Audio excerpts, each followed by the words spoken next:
بسم اللہ الرحمن الرحیم۔ السلام علیکم ورحمۃ اللہ وبرکاتہ۔ الحمدللہ رب العالمین، ساری تعریفیں اللہ کے لیے ہے جو نہایت رحم والا ہے۔ درود و سلام ہو ہمارے پیارے نبی محمد صلی اللہ علیہ وسلم پر، جو اس دنیا میں ہمارے رشد و ہدایت کے لیے مبعوث فرمائے گئے۔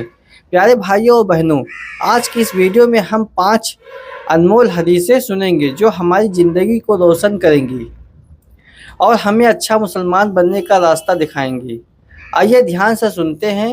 حدیث نمبر 1، رسول اللہ صلی اللہ علیہ وسلم نے فرمایا، تم میں سے بہتر وہ ہے جو اپنے گھر والوں کے لیے بہتر ہو۔ آج میں اپنے گھر والوں کے لیے اپنے گھر والوں کے لیے سب سے بہتر ہوں۔ سنن ترمذی حدیث نمبر 3895۔ وجاہت: اس حدیث سے ہمیں معلوم ہوتا ہے کہ انسان کی اصلی اچھائی اور بھلائی اس کے گھر والوں کے ساتھ اس کے برتاؤ سے جانی جاتی ہے۔ باہر لوگوں سے اچھا رہنا آسان ہے، لیکن اصلی امتحان یہ ہے کہ انسان اپنے گھر والوں، بیوی، بچوں، ماں باپ کے ساتھ کیسا ہے۔ نبی صلی اللہ علیہ وسلم نے خود عمل سے دکھایا کہ گھر والوں کے ساتھ نرمی، رحمت اور محبت سے رہنا ہی اصلی سنت ہے۔ حدیث نمبر 2، رسول اللہ صلی اللہ علیہ وسلم نے فرمایا، تم میں سے سب سے طاقتور وہ نہیں ہے جو کشتی میں غالب آ جائے، بلکہ اصل طاقتور وہ ہے جو غصے کے وقت اپنے آپ پر قابو پا لے۔ صحیح بخاری حدیث نمبر 6114، صحیح مسلم حدیث نمبر 2609۔ وجاہت: اس حدیث سے ہمیں معلوم ہوتا ہے کہ اصلی بہادری صرف جسمانی طاقت یا دوسرے کو ہرانے میں نہیں ہے۔ اصلی بہادری یہ ہے کہ انسان اپنے نفس اور غصے کو قابو میں رکھے۔ غصہ انسان کو گناہ اور نفرت کی طرف لے جاتا ہے، لیکن جو اپنے غصے کو روک لے وہی اللہ کے نزدیک طاقتور اور افضل ہے۔ حدیث نمبر 3، رسول اللہ صلی اللہ علیہ وسلم نے فرمایا، رحمت کرنے والوں پر رحمان رحمت کرتا ہے۔ تم زمین والوں پر رحمت کرو، آسمان والا تم پر رحمت کرے گا۔ سنن ترمذی حدیث نمبر 1924۔ وجاہت: اس حدیث میں ہمیں معلوم ہوتا ہے کہ انسان کو دوسرے پر رحم کرنا چاہیے، چاہے وہ انسان ہو، جانور ہو یا کوئی اور مخلوق۔ جو دوسروں پر رحمت کرتا ہے، اللہ اس پر اپنی رحمت برساتا ہے۔ اگر ہم چاہتے ہیں کہ اللہ ہماری مدد کرے اور ہم پر رحمت فرمائے، تو ہمیں بھی اپنی زندگی میں نرمی، محبت اور رحمت کا رویہ اپنانا ہوگا۔ رسول اللہ صلی اللہ علیہ وسلم نے فرمایا، پاکیزگی یعنی طہارت ایمان کا آدھا حصہ ہے۔ صحیح مسلم حدیث نمبر 223۔ وجاہت: اس حدیث میں ہمیں معلوم ہوتا ہے کہ اسلام میں پاک صاف رہنا صرف جسمانی ضرورت نہیں بلکہ انسان کا حصہ ہے۔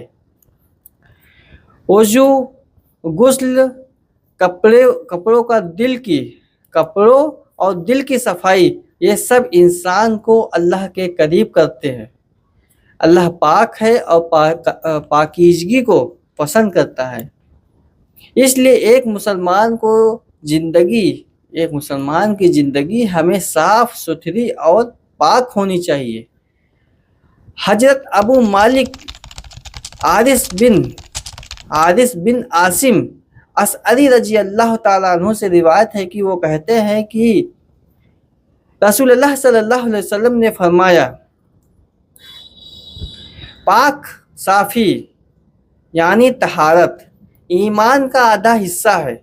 الحمدللہ کہنا ترازو کو بھر دیتا ہے، اور سبحان اللہ اور الحمدللہ کہنا آسمان اور زمین کے درمیان کو بھر دیتا ہے۔ نماز نور ہے، صدقہ یعنی خیرات دلیل ہے، صبر روشنی ہے اور قرآن تمہارے لیے یہ تمہارے خلاف دلیل ہے۔ ہر انسان صبح اٹھتا ہے پھر اپنا سودا کرتا ہے، کوئی اپنی جان کو آزاد کرتا ہے یعنی نیکی سے، اور کوئی اسے ہلاک کر دیتا ہے یعنی گناہ سے۔ حضرت ابو ہریرہ رضی اللہ تعالیٰ عنہ سے روایت ہے کہ رسول اللہ صلی اللہ علیہ وسلم نے فرمایا، جو اللہ اور آخرت کے دن پر ایمان رکھتا ہے اسے چاہیے کہ بھلائی کی بات کہے یا چپ رہے، اور جو اللہ اور آخرت کے دن پر ایمان رکھتا ہے اسے چاہیے کہ اپنے پڑوسی کی عزت کرے، اور جو اللہ اور آخرت کے دن پر ایمان رکھتا ہے اسے چاہیے کہ اپنے مہمان کی عزت کرے۔